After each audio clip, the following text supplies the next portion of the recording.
The views expressed on the Nova Society are those of the panelists and guests and do not necessarily reflect the views or opinions of the Phoenix Research Institute or any institution which any panel member is associated. Welcome back to the Nova Society, the space where dialogue deepens understanding and civic responsibility comes to life. I'm Dr. Mark Bound, joined by our regular panel, Dr. Scott Gershwer and Dr. Brooklyn Ann Weldon. Together, we'll unpack the stories that matter most, exploring the headlines, the history, and the big ideas shaping today's conversations. Let's dive in and hear what the panel has for us today. So today we have a question from Felicity, who writes to us from Bridgeport, Connecticut. And Felicity writes, the House has passed the SAVE Act. It is currently in the Senate and its fate remains uncertain. I've heard a bunch of interpretations of what this act will do and how it will impact voting. The right says it will protect voting integrity, whereas the left says it will restrict voting.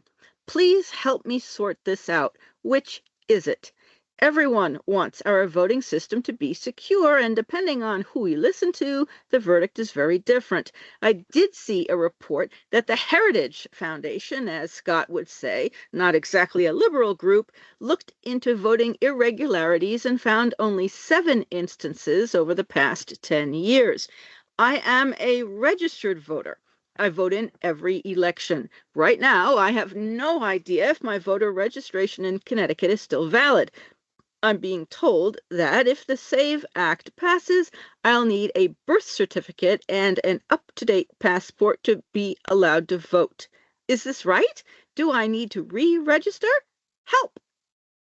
So, Felicity from Bridgeport, Connecticut. Scott from Connecticut. Felicity needs help. Yeah. We'll see what we can How do, close Felicity. is she to you, Scott? Bridgeport. Bridgeport's not far. I go to concerts there from time to time, so it's not very okay. far away.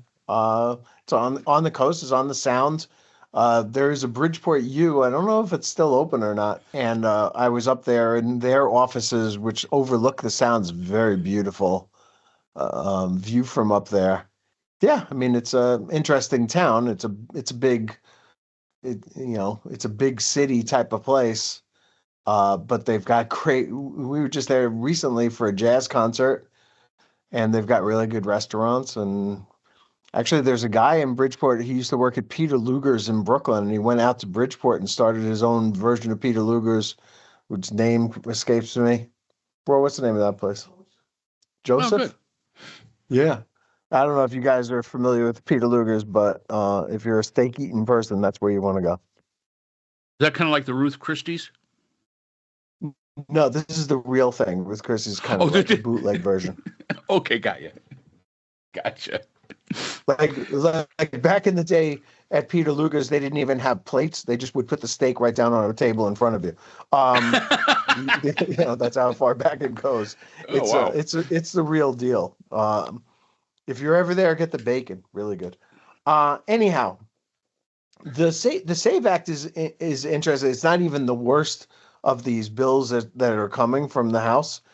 There's another one called, I think it's called MEGA, actually, because SAVE is an acronym. SAVE is, does anybody remember what SAVE is? Save America Voting Integrity, I believe. Yeah, something like that, right? Safeguard American voter eligibility is what it is. I'm looking at it right now. Yeah. I mean, it's redundant, I'm pretty sure as the listener points out, the Heritage Foundation did a study and found that basically immigrants don't vote in America. I mean, citizens rarely vote enough, the opposite problem is true. But I also think that this is a pretty big self-own on the part of the Republicans, because what they're going to end up finding out is that their voters are not eligible. Like, I guess all of us have passports. Yeah, my wife did have to jump through some hoops to make sure that everything has the same name on it. Because she got like what, 7 names? Yeah, she has a lot of different names. There's like Rosemary, Claire, Savino, Gershwer, she's got a lot of names. and so different, like her driver's license said one thing, her passport said another, her, and you had to go reconcile all that stuff and make sure that everything was consistent. I will also say this. I don't know how many elections I voted in when I was living in New York City. I grew up in New York City. Um, we didn't have driver's licenses with photos on them. Our driver's license was just a little piece of gray cardboard with a bunch of different data on it. I remember And those. Yeah, I so do remember I. those. No photo, just a piece of paper.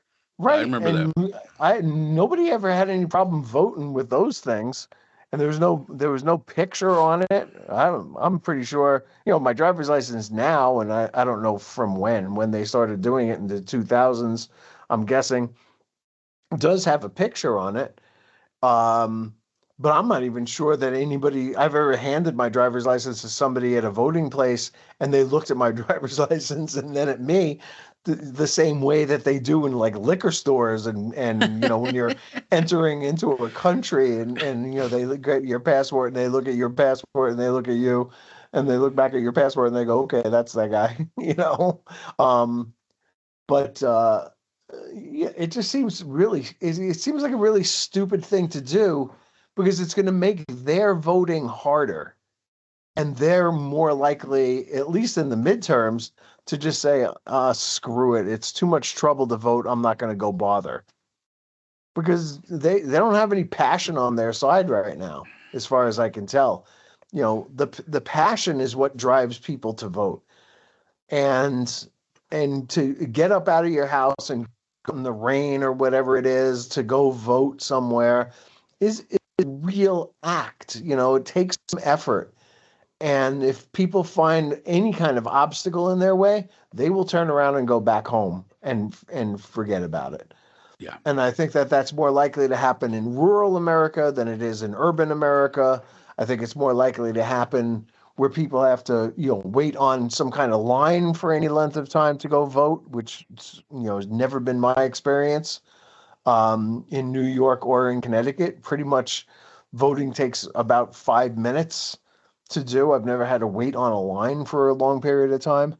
And I just don't see this as being a good idea for the Republicans, but let them go ahead and do it. And the interesting thing is it's in the Senate now, and they're trying to decide whether they want to break the filibuster for this. And man, if they break the filibuster for this, they're opening up the filibuster, I mean, Democrats do most of their work through legislation. Republicans do most of their work by opposing legislation or not voting for things. So they don't have a positive agenda. They have a negative agenda. That's what conservatism is. It's stopping things from happening, stopping things from changing. And one of the things that they're going to stop changing is people coming out and voting. And they'll get less votes, not more. Yeah. Yeah. All right. So I can't speak to Connecticut as to is your voter registration still valid? I don't see anything in here that says that it is not. Here's some of the takes as to what the problems would really be with this act as it's written right now. Number one, you've got to have easy access to proof of citizenship, which goes to, Scott's, comment of how many people have a passport. And does your passport meet all the other names, like in the case of his wife's issue that she had? But it can be reconciled, but it's going to be time consuming and it's not free. Getting all that stuff switched over is not free. $165 to get a new passport in the United States. Some people, that's a lot of money to them. So it is restricting, but it probably is more restricting to people, as Scott points out, rural than it is to people that are in cities. It's a lot easier to get a passport in New York City because there's more places to go to than, say, Sumter, South Carolina. Population, whatever. And the only place you can go is the post office, which is open from this time to this time, and they only do passports on this day. So Could make it difficult. Will you need to take your passport and your birth certificate? To this, the answer I believe is no. You do not. But let's remember something. To get a passport, you've got to be able to, and we've talked about this before. So if you were married, or if you're born, you got your last name. If you've been married 2 or 3 times, you have to show all of your divorce documentation, all of it, to be able to get yourself to the point where you've rectified what your new name is. That could be really hard for women. I mean, that could be a real obstacle. If you were married, when you were 18 years old and got divorced at 25, and now you're 55, and you remarried at 26, good luck trying to find that divorce paperwork. You probably didn't keep it. Maybe you did, but if you didn't, now you've got a long road. You got to go back to the original court. You got to go to the family court. You got to get the records. That's going to cost you some money because they're not going to give it to you for free. So that you've got the reconciling can be very, very difficult. The thing that I think that bothers me is that it gives the federal government access to all the voter information from each one of the individual states. For what purpose? You can come up with all sorts of nefarious purposes why they would want this stuff. It can't be to get more information on people. And I've said this so many times. As Americans, we say, "Oh, privacy, privacy, privacy." There is no such thing as privacy. The IRS knows everything they need to know about you. Everything. Why? And that's available to the federal government. So the only thing I can see of wanting the voter registration records is to be able to take people off arbitrarily, which they really can't do. That's really the state's responsibility. I don't know. Trump has called the states agents of the federal government, and he wants Republicans to run like the elections of, 15 states or 15 cities or something, and those just happen to be the places that he lost. Yeah. So he wants to take control. Whether that's possible, I don't know, but that's what. So he Trump's wants. An idiot. First of all, Trump is I know an idiot. That just because he says it doesn't make. In fact, if he does say it, probably isn't true. So he's simply an idiot. The states run the elections. It's in the Constitution. And if you're going to change that, you got to change the Constitution. And we've already talked numerous times how difficult that is to do. You can't do it by executive order. You can't do it by the government passing a law that goes against the Constitution. So the legislature can't do it either. You've got to, plain and simple, change the Constitution. Good luck with that. Good luck with getting that in. You're just not going to do it. So the states are responsible for this stuff, and the federal government, the only thing the federal government does is, when it comes to the federal elections, as far as the president is concerned, it's a ceremony of saying, yeah, this is who won. That's it. That's it. Now, another thing that the federal government does have some say with is the Supreme Court, just like we saw in 2000 with Bush and with Gore, where they had to make a decision. But that was a totally different animal. That was not about who voted, who didn't vote, any of that stuff. That was about the recounts and hanging chads and all this other stuff from only one state. Go figure, Florida. So no, it's just it. I understand the concern. My concern would be for the women of the United States.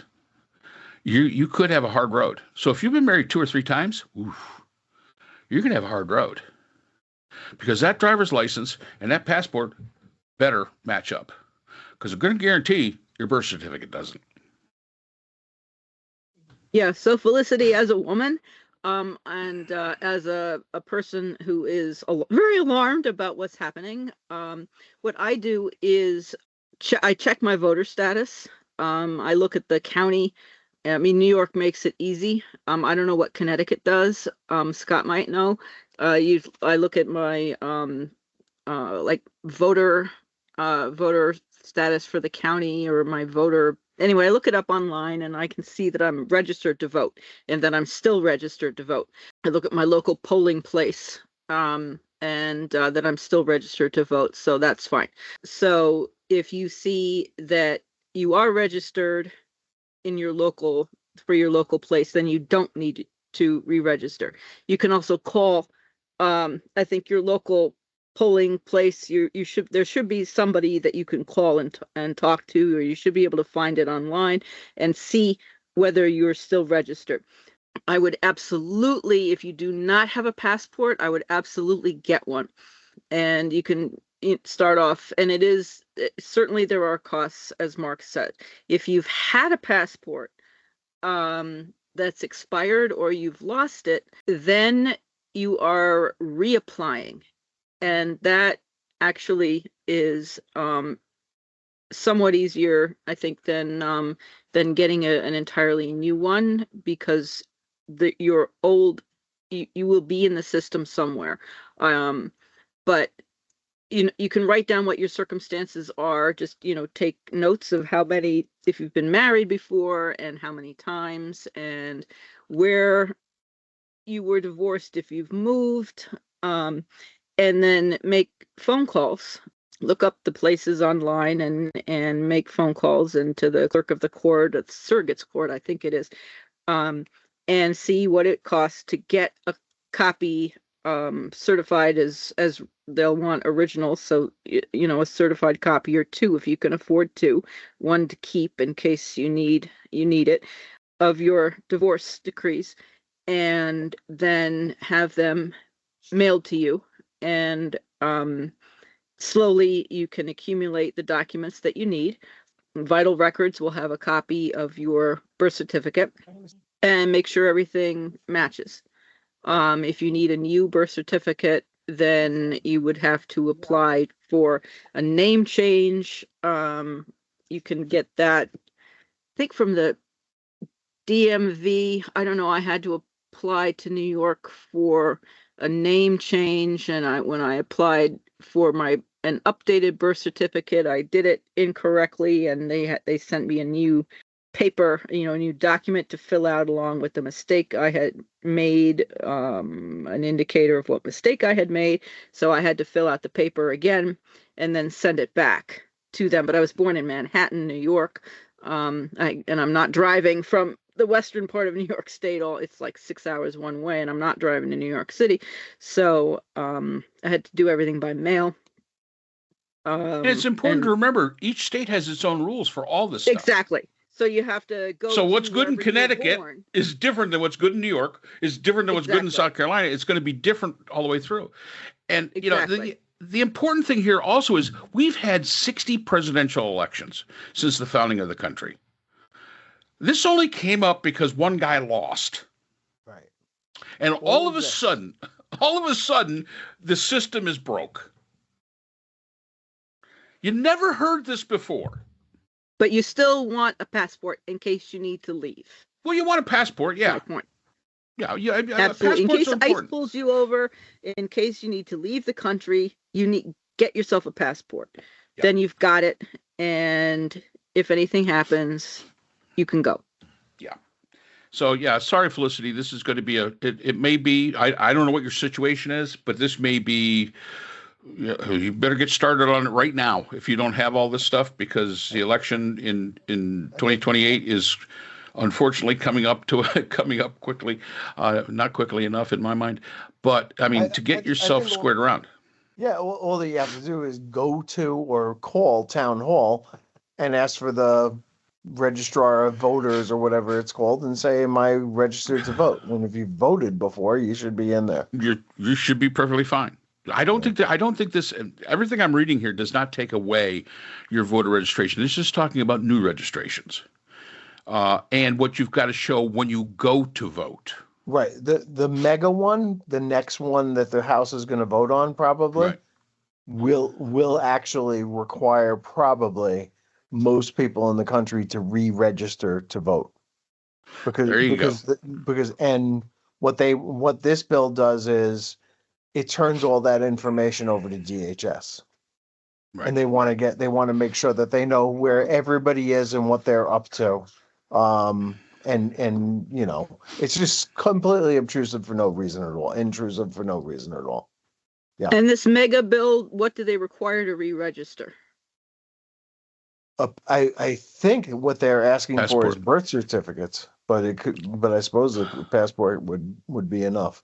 I was just reading about it, and I can't find what I was reading about, but it seemed, it's even more restrictive than this one. And again, it's all based on Trump's lies because he lost the freaking election and can't deal with it. And has, all these Republicans are scrambling over each other to make sure that they're the one that gets the bill that actually proves that, that there was a problem with the elections, and now Trump has fixed it so he can call all elections from now on the Donald Trump election, procedure of getting people voted in or voted out. And again, How about the Donald Trump sore loser? yeah, I mean that's really what it is, and it never changes. I mean, he's still arguing about 2016, and Yep. Saying I really won the popular vote too. yeah, he won the popular vote. If it wasn't for 3,000 illegal votes in California, I would have won that too. I mean, it's just ridiculous stuff. And all those dead people. All those dead people that voted, yeah. Again, what you got to look at this, you got to say to yourself, hey, this has worked just fine. When you've got this many votes being cast, are there going to be some irregularities? Absolutely. Are those irregularities going to have any impact on the vote? No, not at all. No. Absolutely no. I mean, the margins are just too great. So this is just because a sore loser, and that's why you're going through all this. So think about that when you go to the polls. If you're able to vote in November, think about that when you go to the polls, that your representatives, if they're Republican, are basically just trying to, massage the Orange Jesus ego for no reason whatsoever, other than just to, make him happy. Let's just name a couple more places after him. I mean, come on. Let's just... He'll never be happy. Let's make it the Trump Washington Monument. When, the Trump, Lincoln Memorial. I mean, let's just, come on. I mean, let's just, stop the fooling around. Stop. This is all he cares about. As Scott has pointed out, he doesn't care about legislating things other than legislating a way for him to always win. And just name a few things after him. I mean, let's look how well it went for the Kennedy Center. I mean, that really went really well now that they've changed it. I mean, that's a bloody ass mess as it sits right. Nobody wants to go there. So now they've closed down for the next 2 years. Congratulations, Trump. You ran it just like you did a casino. Great job. I forget who it was referred to this country as Trumpistan. Yeah, could very well be. Could very well be. So, Felicity, I'll tell you something. As of right now, we don't know where it sits. We know what it looks like, what it could look like. And the fact is that it's going to be harder to vote for no reason other than a senile old man who farts all the time and wears diapers was mad because he lost in 2020. And he didn't like the fact that he didn't win the popular vote in 2016. And yeah, there you go. There you have it. We'll see what happens. But remember those Republicans that vote for it. Just keep them in mind. So when you go and you're told, oh, no, you can't vote. Okay. This eventually comes back and bites you in the ass. All right. Well, I hope we answered all Felicity's questions. I think we did. I hope so. Although I will say this, Felicity, thank goodness you are, you're a registered voter and you vote in all elections. That's what we need more of. Yeah, absolutely.